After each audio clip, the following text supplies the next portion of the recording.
বীর মুসলমান ধরো আল কোরআন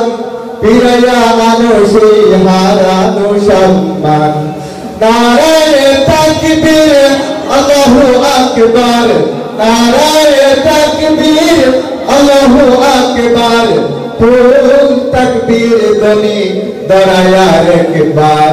বীর মুসলমান ধরো আল কোরআন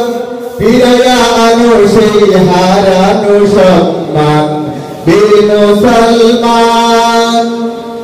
যে আওয়াজ শুনে ওরে মুসলমান বেকাফিত কাফের বেঈমান যে আওয়াজ শুনে ওরে মুসলমান বেকাফিত কাফের বেঈমান দাওরে সে হুঙ্কার তুলে তুলপার দাওরে সে হুঙ্কার করে তুলপার পাক দুনিয়া থেকে করে সুরমার বীর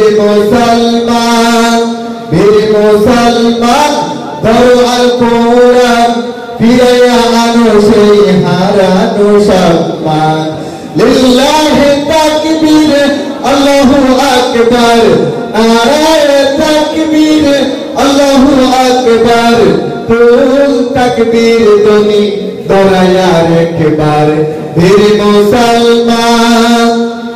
যে ঈমান বলে হয় বলিয়ান শাসন করেছিলি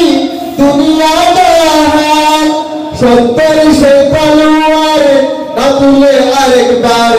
সত্যের সে তলোয়ার না তুলে আরেকবার পাক দুনিয়া ভেঙে করে সুরমার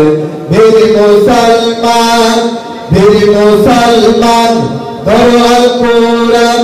ফিরাইয়া আনো সেই হারানো সম্মান বীর মুসলমান ধরো আল কোরআন ফিরাইয়া আনো সেই হারানো সম্মান লিল্লাহি তাকবীর আল্লাহু আকবার নারায়ে তাকবীর আল্লাহু আকবার ফুল তাকবীর ধ্বনি দরায়ার একবার বীর মুসলমান ধরো আল কোরআন ফিরাইয়া আনো সেই হারানো সম্মান আমি জামাত করি ওটা মনে হয় কেন অনেকে পড়ছেন কিনা জানি না আমি পড়ছিলাম কেন আমি জামাতে আসছি বা কেন জামাতের বিষয়ে আসছিল সংগঠন ছাড়া সম্ভব না নির্দিষ্ট লক্ষ্যে অর্জন করা নির্দিষ্ট লক্ষ্য অর্জনে নির্দিষ্ট সেবা পৌঁছা সম্ভব না আমার ক্ষেত্রে আমি এই জিনিসটা খুব একটা ফলপ্রসূ পাইছিলাম যে সাইদি সাহেবের কথার সাথে আমি আবার মিলে পাইছিলাম যে সংগঠন ছাড়া সম্ভব না সংগঠন ছাড়া নিজের জীবন থাকেও নিজের এই আমার পার্সোনাল লাইফটাকেও ডিল করা সম্ভব না তাই আমার রাসূলুল্লাহ সাল্লাল্লাহু আলাইহি সাল্লামের সুন্নাহ মোতাবেক আল্লাহ দেয়া প্রদত্ত বিধান অনুযায়ী রাসূলুল্লাহর প্রদর্শিত বিধান অনুযায়ী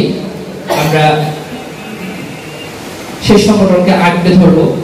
এবং সেই সংগঠনের সমস্ত ডিসিশন আমরা মেনে নিয়ে সামনে এগিয়ে যাবো ইনশাআল্লাহ।